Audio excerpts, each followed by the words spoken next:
Did you ever cross swords with him? I mean, that happens with almost every boss at some point.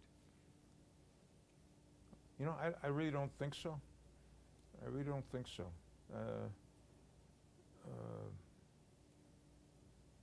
I can't think of one time when I really felt that I needed to say you're doing it wrong. Okay, let's hold on just for a second now. Sure. Talking about Mayor Daley, what issues do you think concern the mayor most during the 21 years? With respect to personnel administration, or? Anything, or personnel or anything. Well, let me talk about personnel administration. You know, and looking at it, you know, from my own personal perspective, he gave me the opportunity to work on the possibility of change before the city even had the authority to change anything. You know, I was involved with professional organizations, not only the National Service League, but the International Personnel Management Association, the American Society for Public Administration, you know, in a very direct kind of way. And I was making suggestions for changes in the system, and then all of a sudden, the Constitutional Convention came, and then we had the opportunity to really change things. He almost immediately developed the Home Rule Commission and made it as one of the most important things in that process, changing the personnel system to make it more modern, to make it more responsive to the needs of city government. He brought in one of the top people in the country, a gentleman by the name of Ken Warner, who was well respected by people all over the country in this area to get advice and counsel. I worked with that gentleman. I was given that instruction. And we developed an extremely good personnel ordinance as a result of all those kinds of things, with the complete support of the mayor. And it was designed to make sure that the system was going to be strong and good, and or at least the potential for it was there. I think that's very much to the mayor's credit that that happened. I certainly felt that I got great support from him in doing those things. And as I said before, I think it's unfortunate that others in office haven't always supported the purpose of that ordinance. In terms of other kinds of things that I just think that anybody that's been a Chicagoan during this whole period gets a sense that the city became better and better operated during the Daley years in a lot of different ways. I was around when O.W. Wilson became the superintendent of police, and the way that he handled that situation and helped to modernize the police department was an extremely important thing, and I think it's still having a positive effect today as a result of the kinds of changes that he put into place. I think there's a whole variety of things, but he certainly was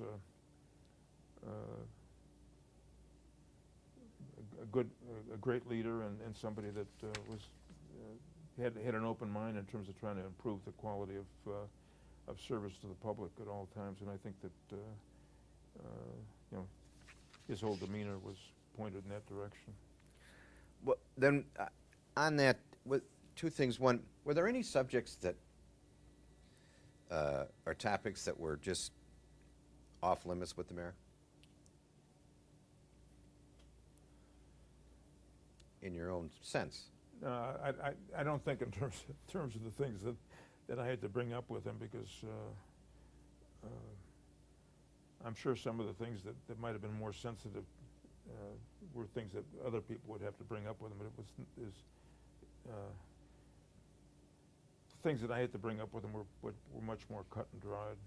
I think one of the things that he was always concerned with me is making sure that things are running straight arrow. You know that people were getting a fair shake. You know, we worked very hard to make sure that we had an outstanding staff in the Department of Personnel. I mean, really, really good people. There's probably one area that I haven't brought up because we've been talking about all these other things. We were able to start a tuition reimbursement program with Mayor Daley. He strongly supported it. I mean, like a person who's working and going to school, you help pay their tuition? Exactly. Okay. We developed a very strong relationship with the city colleges of Chicago to help us with training programs. He worked very hard to support that and make sure that that was available to the city employees. You know, we had all kinds of supervisory training, executive training programs, not only with city colleges but with other academic organizations. And every time we brought up any one of those issues, he would almost immediately act to support it and make it go forward. He just felt that we ought to be doing as much as we could to make sure that city employees had the opportunities to improve themselves and move up. The one example that I can give, if we've got time, is yes. You know who Tom Donovan is? Certainly. Have you talked to him at all? A little bit. We haven't done the interview yet. I happen to know him. He was a beneficiary of the tuition reimbursement program. Got an undergraduate degree, got a master's degree. Well, he was a city employee. Then he became head of the Board of Trade. I mean, it's a real success story. He was a glazier, you know, over at the Park District, and came over to be an administrative aide to the mayor, and you know. But he was in that educational reimbursement program. Right. I mean, then is there a? I mean, and he was, you know, he was damn good. He was damn good, and it's an example of the kinds of things that the mayor pushed. And it wasn't for Tom Donovan. It was for anybody. Yes. And you know, there were thousands of city employees that benefited from that program, and the city benefited from that program because we're able to develop people in a way that produce better employees. I mean, that sort of a mini GI Bill. Exactly. I mean, it was the same kind of thing. And as someone who got extreme benefit from the GI Bill, I appreciated that, and I appreciate this too. It created the American middle class, the GI Bill. Exactly. All right, so can you've cited a number of things that he's done well. So the question is, what do you think his greatest achievement was? And perhaps you've already said it, but I should give you that opportunity. Well, I think giving subsequent mayors the opportunity to develop a good personnel system and keep things going on track by coming up with a good personnel ordinance that would provide them with that opportunity. The opportunity is there for any mayor to develop a good personnel system because of that ordinance. They don't have any excuse for not having a professionally run system, and that was done by Daley when of course it wasn't in effect too long when he died, but it was obvious that we were going in the right direction with him. Okay. What is your proudest achievement in your career?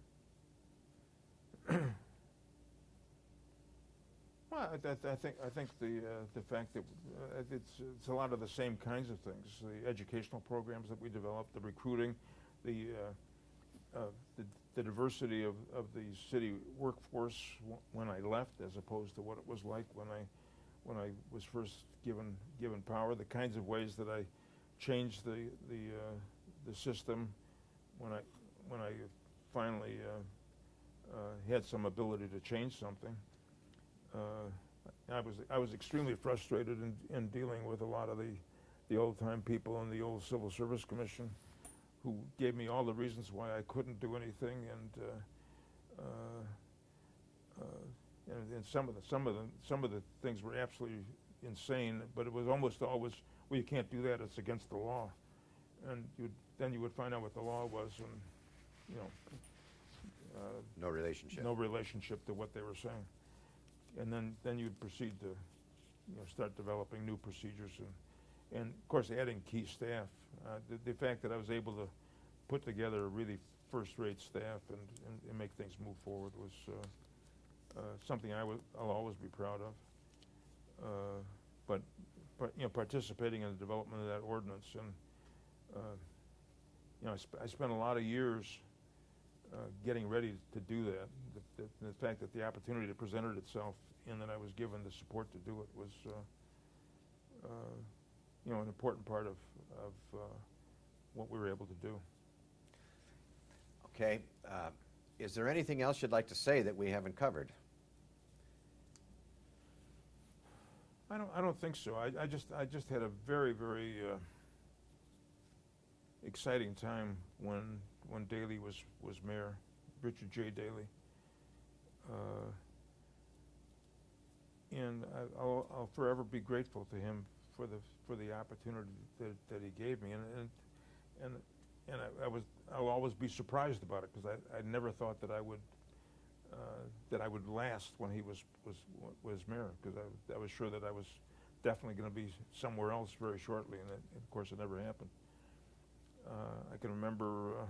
Kennelly was the reformer, and Daley was the old machine guy when they ran in '55, and so your assumption was that the old ways would come back, and are you saying the opposite occurred? You got to remember, I was appointed by Stephen Hurley, and his mission in life was to fight the machine, fight patronage, and the experience that I got through that time in my early times with Daley was to get a sense that if you wanted the democratic process to work, if a mayor was going to come in and have the ability to take over the government and be responsible for what happened and to move forward, they had to have more authority in terms of appointing the key people. They needed to have more exempt positions at the top. And of course the Shackman thing sort of reflects that as well. Yes. Because about 2% of the people in city government are exempt. I won't say that that's exactly the right number that I would put on it if I could do it all over again, but it sort of comes close to the numbers, and it's not only the numbers, but it's the kinds of positions. I think there's been a little bit of juggling around with the kinds of positions that are exempt now, as opposed to what makes the best sense. But the fact that we were able to develop that and put it in place. Then any mistakes that were made after that, I think, falls on the people that have had power since then. Yes. One of the things that I really feel badly about is the fact that the Department of Personnel, now called the Department of Human Resources, has become such an insignificant part of the process. I don't think there's any power there anymore. A subject for the next oral history on the present mayor. And with that, we'll conclude. And thank you very much, Mr. Pounian, for taking part in this. Thank you. I've enjoyed it.